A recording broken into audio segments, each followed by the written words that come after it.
Di dalam kitab Al-Quran banyak menyebutkan tentang Tuhan itu Maha Adil. Ayo kita bicara tentang Tuhan Maha Adil dalam video berikut ini. Memahami tentang adilnya Tuhan itu termasuk hal yang sangat penting. Sebab itu bagian daripada tauhid atau meyakini agungnya Tuhan.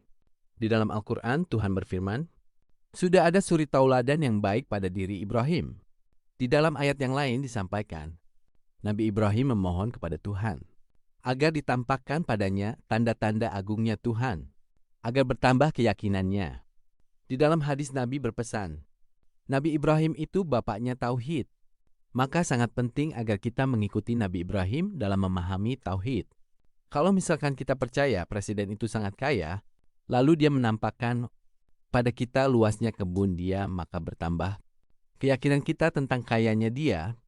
Demikian juga kalau kita dapat memahami tentang adilnya Tuhan, untuk itu kita perlu memahami apa itu adil.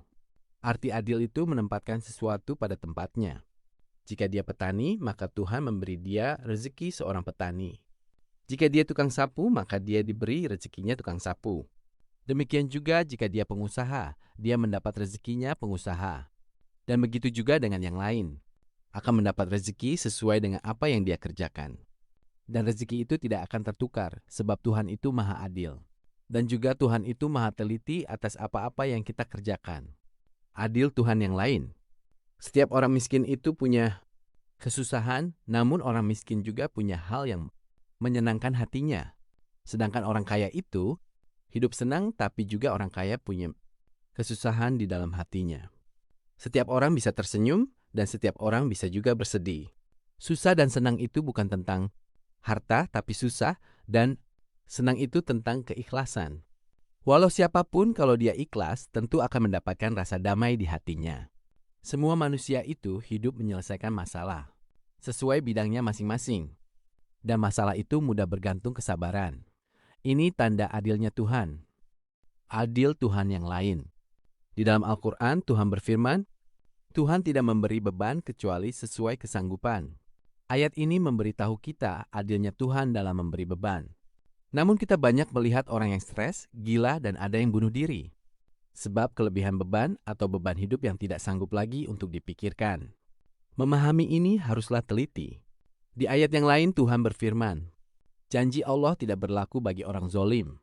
Ayat ini menegaskan jangan berbuat zolim. Sebab Tuhan akan membiarkan kita ditimpa hal buruk yang kita tidak harapkan. Kita misalkan ada anak yang dibawa ke toko sepatu.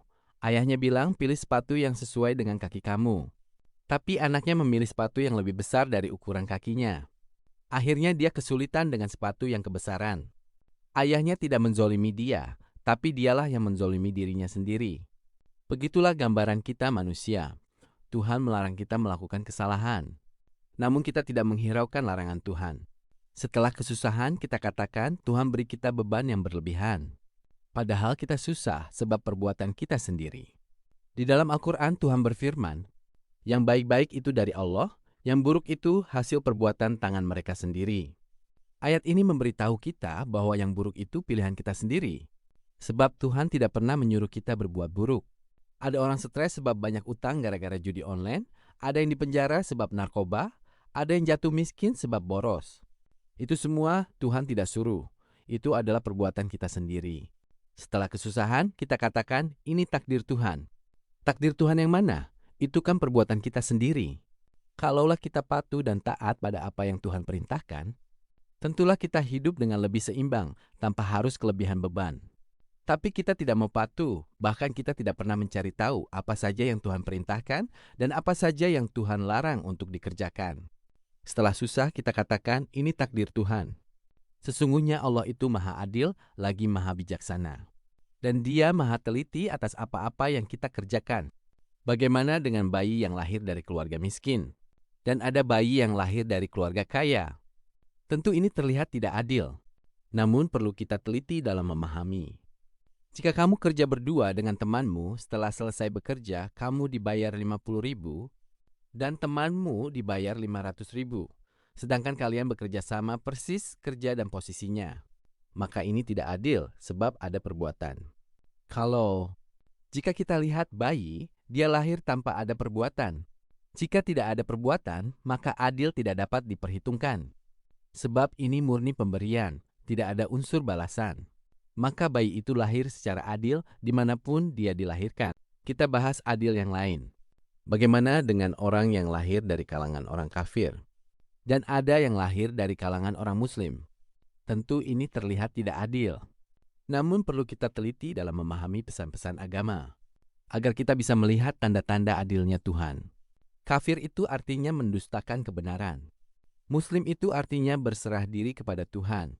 Orang yang terlahir kafir itu akan kembali kepada Muslim jika dia tidak mendustakan kebenaran. Sebaliknya, orang Muslim berpotensi kafir jika dia mendustakan kebenaran. Mendustakan kebenaran itu bukan hanya yang terang-terangan. Ada yang mendustakan kebenaran dengan menolak untuk mendengarkan penjelasan atau menolak berdiskusi.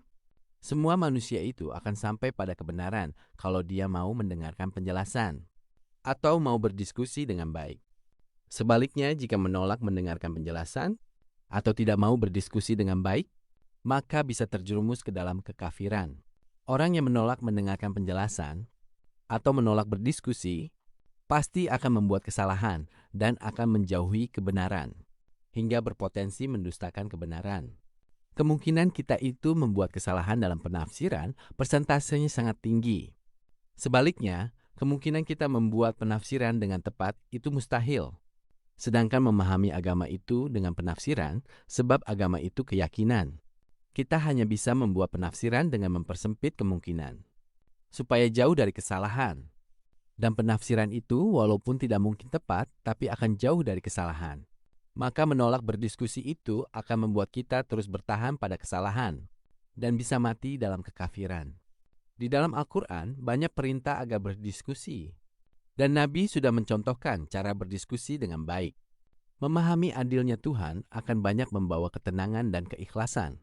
Walaupun hidupmu dalam kesulitan, mungkin ini saja pembahasan tentang adil. Semoga bertambah keyakinan kita tentang adilnya Tuhan.